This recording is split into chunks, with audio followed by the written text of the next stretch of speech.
So there's no such thing as a private Christian faith. It's only within the last 50 years or so that American politicians and some professing Christians have used the cop-out of, my Christian faith is private to me. They say that to avoid standing publicly with Christ and with the Bible. A Christian faith that is a private faith is completely antithetical to the Christian faith showcased in the Bible. If you've personally received the gospel, there are profound and public implications that come because of the gospel. For example, Stephen in the book of Acts was a man full of faith and full of wisdom and full of the Holy Ghost. And those attributes filled his head and his heart, and they manifested publicly through him as he preached the exclusivity of the just one to the Sanhedrin, and ultimately he was martyred for publicly expressing his faith in Jesus. What about John the Baptist? He confronted Herod about adultery. The magistrate's lifestyle was unrighteous, and John the Baptist's saving faith in Jesus required a public stand for righteousness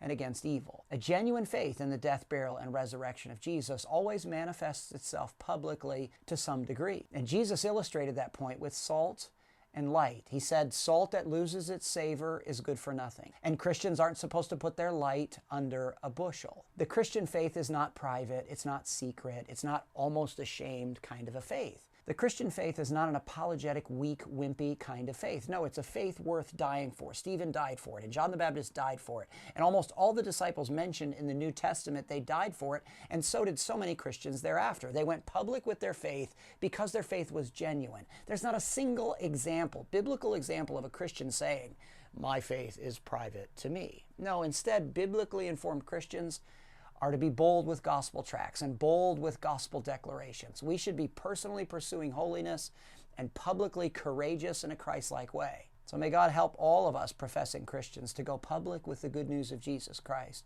and publicly live out the holy implications of His precious gospel.